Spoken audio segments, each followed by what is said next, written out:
जी, EPS पे जो बड़ी चर्चा का विषय है, उस पे आप क्या कहना चाहेंगे आज? देखिए, साफ साफ मैं कह रहा हूं कि ईपीएस 95 के लिए जो पेंशन है, एक तो इतना बड़ा चैनल है आज तक, आपका बहुत शुक्रिया कि आप हमारी लोगों की बात पहुंचा रहे हैं, ईपीएस की बात पहुंचा रहे हैं। पहले जी ने भी ये बात पहुंचाई थी, अब आज तक आया है, धीरे धीरे नेशनल मीडिया पर भी ये बात उठ रही है। तो सबसे मोटी बात ये है कि जो ईपीएस 95 के लोग हैं उनको कितनी पेंशन मिल रही है? 750, 800, 1000, 1200, 2000, 2500।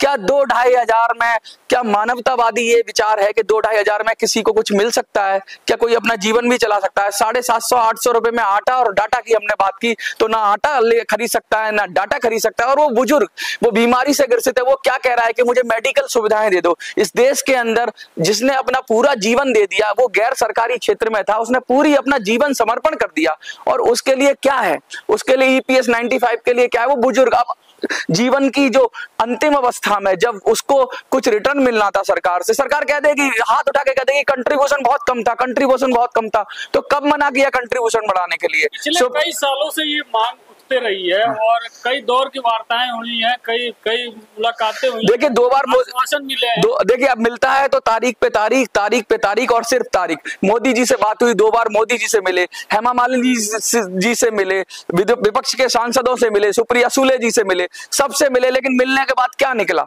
ये बुजुर्ग जो बाट जो है, जो 78 लाख पेंशन धारक हैं, जो पूरे देश से देख रहे हैं और कह रहे हैं कि हमको न्याय मिल जाना चाहिए, वो क्या अपील कर रहे हैं? वो क्या सरकार से अपील कर रहे हैं? जैसे सरकार ने अभी सरकारी कर्मचारियों का डीए बढ़ा दिया, सरकार ने बहुत लोगों को बहुत कुछ दिया, तो सरकार क्या इतना बड़ा वर्ग जो 8 करोड़ के लगभग जो कहते हैं, ईपीएफओ कहता है कि 7.5 करोड़ से ज्यादा लोग रजिस्टर्ड हैं जो कंट्रीब्यूशन कर रहे हैं, यानी जो लोग दे रहे हैं, तो उनके भविष्य का क्या? अभी हायर पेंशन की बात करें तो उसमें भी ऐसा फॉर्मूला आ गया है कि उसमें भी बड़ी मुश्किल होने वाली है।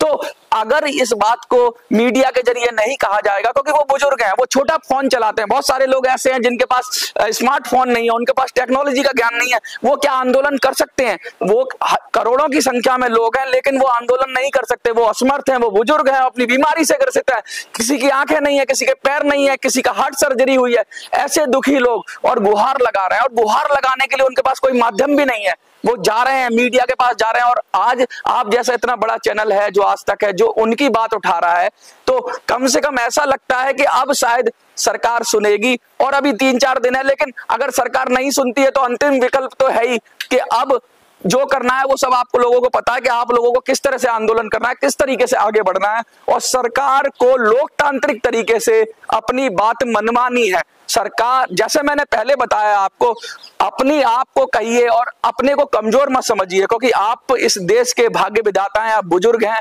इस देश के लोग हैं आप, और आपने जो किया है, जो देश के लिए, समाज के लिए किया, आपने अपने परिवार को संभाला है। आपने इस दौर में अभी एक आश्वासन और मिल रही है कि अगले 14 तारीख तक जो होना है वो हो जाएगा, इनकी मांगे पूरी। देखिए, मिलती है सिर्फ तारीख पे तारीख, पहले 6 तारीख मिली थी, फिर 11 तारीख मिली, फिर 12 तारीख, फिर अब 14 तारीख। अब क्या चुनाव आने की घोषणा तक हम इंतजार करते रहे? अब कब होगा? अब तो सीए भी आ गया, अब सब कुछ आ गया। अब जो मुझे लगता है सरकार के पास जो कुछ करना था कर दिया है। अब सरकार का कोई इस तरफ ध्यान भी नहीं है, कोई आकर्षण भी नहीं है। ध्यान आकर्षण की बात करें, आप कुछ करें, कुछ नहीं है। अब तो एक ही तरीका है, आर या पार। अब वो तरीका है कि आर या पार। आप बुजुर्ग लोग गुहार लगाएं, जो तरीके बताए गए हैं उन पे अमल करें, और सरकार को कहें, ईपीएफओ पेंशनर्स को भी एक वोट बैंक है, ये सरकार को रिकॉग्नाइज करना पड़ेगा।